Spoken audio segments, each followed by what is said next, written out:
Hi, welcome to the EnVisioneering Connect virtual conference. My name is Mathieu Stoll, and I have the pleasure to talk to you about technology and solutions for commercial heat pumps.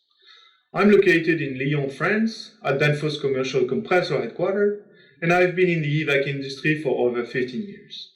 Most recently, in charge of the Danfoss component roadmap for hydronic systems, chillers, and heat pumps, but also the strategy and detailed roadmap of scroll compressors used in air conditioning and heating applications. Looking at the megatrends shaping our world today, it seems obvious Danfoss has never been more relevant. We can highlight climate change and electrification as the most relevant to heat pumps. The Paris Agreement sets the goal to limit global warming below 2 degrees, and even preferably below 1.5 degrees. It implies to reach carbon neutrality within the second half of the century. Two levels: the shift to carbon-free electricity production and the use of electricity in efficient systems to meet energy demands. The energy sector currently represents 73% of the global CO2 emissions, and in North America, the use of fossil fuel in boilers and furnaces to heat commercial and residential buildings account for 12% of the emissions alone. And if we consider the final energy consumption metric, we can see that decarbonizing heating and cooling would solve half of the energy challenge worldwide. First, it is about carbon-free electricity production. If we look at the electricity generation in the US, we can see that today 60% still relies on fossil fuels, where renewables are projected to double by 2050 with a significant growth of the solar and wind sectors. Then it is about meeting energy demands with electric and efficient systems. This is where heat pumps come into play in the heating sector. They use electricity as a fuel source, use renewable heat sources such as air, water, ground, or even waste heat, and are very efficient. If we compare the overall efficiency of boilers and furnaces to heat pumps, the fossil fuel systems have an efficiency below 1, and on top release other gas that can impact the environment. While the overall efficiency of heat pumps remains significantly greater despite the losses that occur during electricity production and distribution. This is very well illustrated by the energy labeling scheme that applies to heaters in Europe. Here is a preview of the latest draft of the energy labeling revision that also shows the intended use. And it compares the right metric. It shows the overall seasonal heating efficiency. So we can see that ground source heat pumps ranks higher before air-to-water heat pumps, before hybrid systems, condensing gas boilers, and finally non-condensing gas boilers and direct electrical heating. Nevertheless, several barriers remain to a broad adoption of heat pumps. Higher upfront investment and electricity costs, lower performance and or limitations in colder climate, poor infrastructure, existing furnaces and boiler stock, and also lack of knowledge. But there are also levers to lift those barriers, such as financial incentives and carbon taxes, use of the right technologies like vapor injection in cold climate, funding for research and development programs, energy efficiency and technology standards, and training programs. Such policies are beginning to emerge at federal level, but also state and even more locally. We can list the DOAS initiative or the new Energy Star standard. Now, let's try to define the emerging US commercial heat pump market. We can find two types of jobs: retrofit, that will be somewhat linked to and slowed by the life cycle of the existing stock of boilers and furnaces. Hybrid installations are likely to play an important role during this transition as a consequence. And then we've got new build type of job, fully electric, and are already starting now. We can also find two types of solutions: rooftops for multifamily and low-rise building. This is the primary solution below 200 tons. Supply air temperature is not too challenging. We are talking 80 to 90 F. The other type of solution is hydronic heat pumps.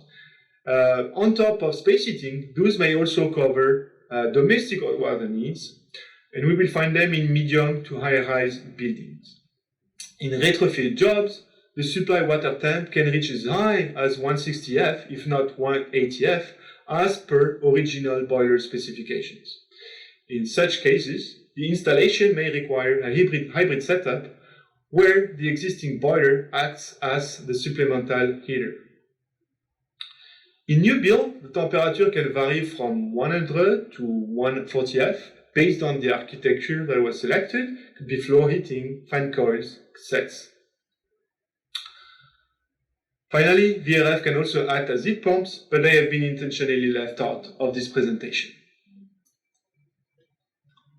So next to the type of jobs and solutions, we have several types of climates. And three here is just to make it simple. In reality, the US climate profiles are defined with much more granularity as shown on this map.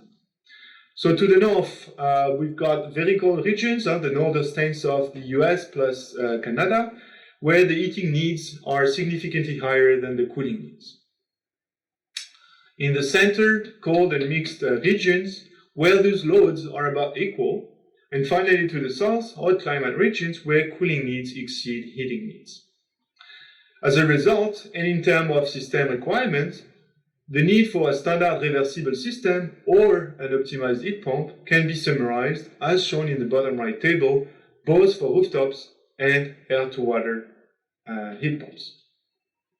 When it comes to air-to-water heat pumps, which is the main focus of this presentation, system requirements are defined in ASHRAE 90.1 and according to AHRI 550-590 test procedure. Currently, air-to-water heat pumps need to comply to both cooling and heating requirements. A Pass A or B in cooling, similar to cooling-only chiller requirements, but with a 5% reduction to account for the negative contribution of the additional components in the system like the forward valve.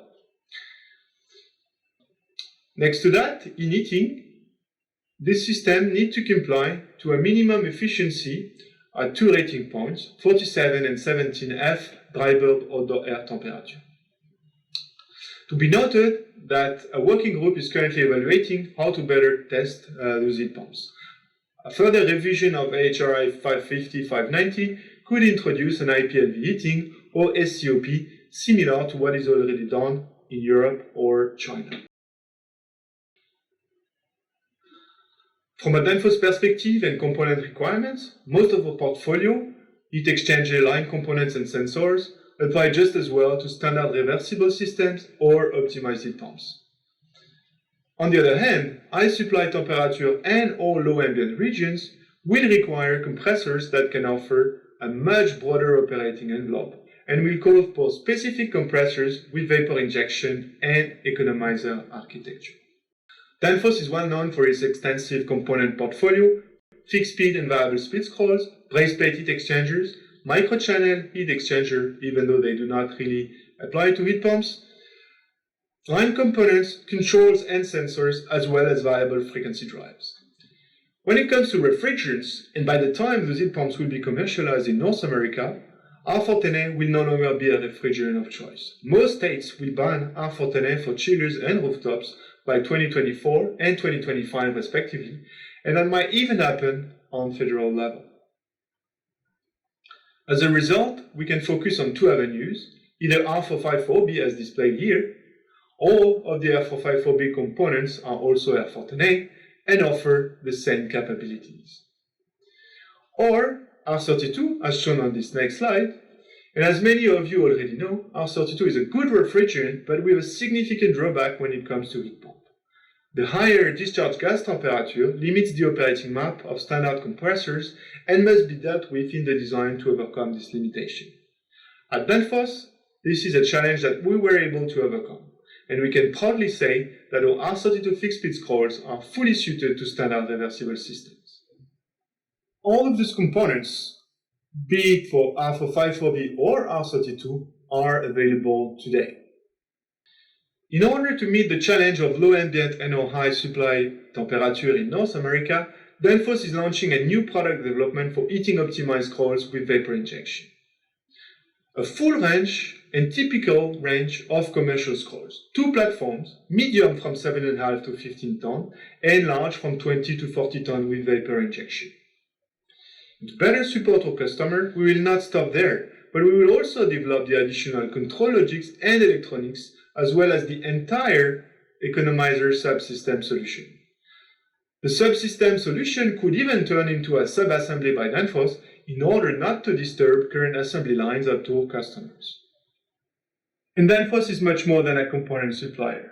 To further support in those new designs, our customer can count on our local application team backed up by a strong network of global application experts. And we also offer simulations and testing services. Here, I'd like to highlight our application development center located in Tallahassee that is perfectly suited to the testing and qualification of such systems. Finally, I would like to mention a recent case study, the Towson Courthouse in Maryland, where Danfoss heavily contributed in an overall 55% energy savings and a 59% gas consumption reduction. A key lever was the use of water-to-water modular chillers to maintain the needs in cooling, but also to use the heat generated on the condenser side for space heating. And this was enough to cover the load during the shoulder seasons. I invite you to read the full article, which is available with other resources in related content area. I'd like to thank you for joining this presentation on commercial heat pumps, and I invite you to attend other EnVisioneering Connect sessions live or on demand. And now, I'll be happy to answer your questions.